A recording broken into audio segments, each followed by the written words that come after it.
Bonjour à tous, aujourd'hui nous sommes le 2 juillet 2022, je vais vous parler des collectionneurs. Bon, je suis près de mon arbre mais je ne peux pas aller dessous car à cause des européennes, tout est grillagé. Donc vous voyez, d'habitude j'allais sous mon arbre mais là c'est foutu. Donc je me mets à côté, je pense que c'est bon, c'est bien aussi. Donc je vais vous parler des collectionneurs. Donc il y a trois sortes de personnes. Ceux qui gardent rien, c'est la plupart des gens. Ceux qui collectionnent, et puis ceux qui gardent pour les autres. C'est-à-dire qu'il y a des gens, il y a quelqu'un qui me garde des étiquettes de fruits et qui me les envoie. C'est-à-dire qu'ils font le mi-chemin, ils aiment bien ramasser, ils aiment bien récolter, et puis ils donnent ça à ceux qui font vraiment la collection. Et puis après, il y a le mélange de tout, il y a ceux qui gardent un petit peu quelque chose, il y a ça. Donc vous allez certainement vous retrouver dans une de ces catégories. Alors quoi dire sur les collectionneurs? Les collectionneurs, ça représente à peu près 10% de la population. Et on peut collectionner tout, des étiquettes de fruits jusqu'aux voitures anciennes. On peut collectionner les Ferrari, on peut collectionner tout ce qu'on veut. Donc il y a toutes les collections existent. Donc moi j'avais commencé, ma mère avait commencé par les timbres. Quand j'étais petit, je gardais les timbres. Et puis un jour, je pleurais parce que c'est cher les timbres, il n'y avait pas de sous. Et la mère d'un copain, elle me dit, si tu veux pas, tu n'as qu'à garder les étiquettes de fromage. Il y en a des belles, c'est bien, puis ça coûte rien. Et effectivement, tyrose et myophilie, j'ai fait les collections d'étiquettes de fromage. Comme quoi, un collectionneur, il est capable de garder n'importe quoi. Donc, j'ai gardé les étiquettes de fromage. Les timbres, les étiquettes de fromage, tout se collectionne. Les cartes postales, les cartes postales, il y en a qui valent très cher. Puis les timbres, c'était bien aussi. C'était comme un investissement dans les années 60, 70, 80. Puis aujourd'hui, ça ne vaut plus rien. Aujourd'hui, tous les vieux collectionneurs, ils sont morts. Puis les jeunes, ils collectionnent comme moi les Pokémon au lieu de collectionner les timbres. Donc les timbres, pour ainsi dire, c'est fini. Ça n'a plus de valeur. Ça a perdu 90% de sa valeur. Donc c'était un investissement pas terrible. Alors qu'est-ce qu'on peut dire d'autre encore? Les étiquettes de fruits. Alors comment j'y suis arrivé? Oui, je vois mon pote là à la cantine qui garde les étiquettes. Je vois, il décolle les étiquettes. Je dis, qu'est-ce que tu fais? Il me dit, je les collectionne. Je me suis dit, qu'est-ce qu'il fait? Il est fou. D'ailleurs, c'est exactement ce que vous êtes en train de vous dire en m'écoutant. Les étiquettes de fruits, il faut être cinglé. Et puis après, j'ai un petit peu réfléchi. Et je me suis dit, les étiquettes de fruits, c'est tout petit. Donc c'est plus facile à collectionner que les chouettes, les enclumes ou je ne sais quoi, ou les Ferrari où il faut un garage. Donc les étiquettes de fruits, je peux les mettre dans mon album de timbres. J'ai trouvé le système, vous prenez du talc, vous enlevez la colle derrière, il n'y a plus de colle et vous les classez dans un album de timbres. Vous pouvez les classer par pays, il y en a qui viennent de tous les pays, il y en a qui viennent de loin. Vous pouvez les classer par fruits.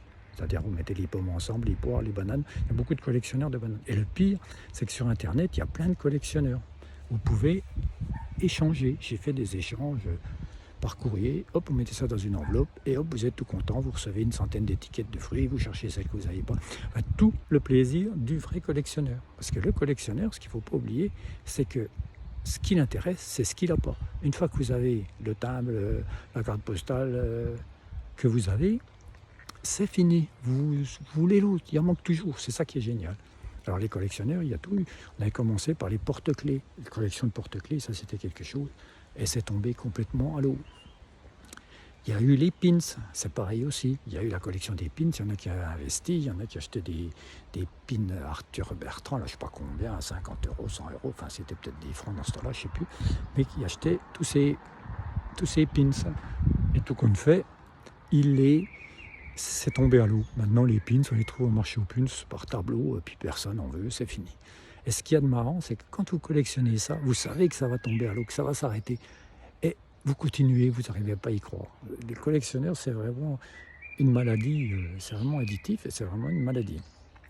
Donc voilà, qu'est-ce qu'on peut dire? Donc il y a des collections qui sont complètement éphémères. Donc il y a eu les étiquettes, il y a eu aussi les cartes Pokémon. Alors là maintenant, celles qui sont d'origine, les premières, elles valent cher. Il y a des cartes qui valent cher. C'est comme les cartes postales, il y a des cartes postales qui valent cher. Enfin, elles valent cher parce qu'il y a des gens qui sont capables de mettre de l'argent pour les acheter. Parce que la valeur, en réalité, collection, ça vaut rien. Donc on peut tout collectionner. Donc alors moi pour en revenir à mes étiquettes de fruits, je me suis dit, ouais, tout compte fait, c'est pas con. Et je me suis mis à les collectionner. J'étais dans les magasins, je ramassais des fruits, je ramassais. J'ai réussi à en faire 15 000. Vous pouvez aller sur mon site martinjean.fr. J'en ai scanné 15 000. Parce qu'après, c'est pas le tout de les trouver, de les classer. Il faut les scanner. J'ai fait une grosse base de données. Je les ai classées. Elles sont classées. N'importe quoi. 15 000 étiquettes de fruits. Et il y a des gens, il y a une super collection. J'avais failli aller les voir, les collectionneurs. Puis bon, j'ai laissé tomber. Je me suis fait bouffer là par Pokémon. Parce que Pokémon, c'est pareil. C'est aussi un jeu de collection. Il vous manque toujours, c'est celui qui vous manque qu'il vous faut. Une fois que vous l'avez, vous en fichez, vous ne le voulez plus, vous voulez l'autre. Il y en a toujours un qui vous manque. Et Niantic le sait, il tient les collectionneurs comme ça, parce que de toute façon, Pokémon, ça peut être qu'un jeu de collection. Ça vous fait marcher, mais il vous les faut remplir le truc, il faut les avoir tous. Chopez-les tous, c'est ce qu'il disait. Et bon, bah, les autres normaux, ils ont laissé tomber. Et puis les cinglés, les collectionneurs comme moi, bah, ils continuent, ils les veulent tous. En réalité, bon, je les veux, si, non, je les veux tous. Voilà, il faut les choper. Donc voilà ce qu'on peut dire sur les collectionneurs. Donc collectionneur, c'est un peu additif. Il y a 10% de la population qui est touchée par cette addiction et qui collectionne. Donc je pense que vous, si vous m'écoutez, vous pouvez commencer une collection. La plus facile, c'est les étiquettes de fruits. Bon, les Pokémon, c'est bien aussi. Et vous verrez que plus vous en avez, déjà je pense que si vous êtes collectionneur, vous y êtes déjà. Si vous y êtes pas, vous dites qu'est-ce qu'il raconte, ça tient pas debout, je ne veux pas m'amuser, perdre mon temps à garder des choses. Mais quand vous êtes un vrai collectionneur, eh ben, vous ne pouvez pas vous empêcher de récupérer des choses. Voilà ce qu'on peut dire, ce que j'avais envie de dire rapidement sur les collectionneurs. Bonne visite et à bientôt pour une autre vidéo sur un autre sujet. À bientôt.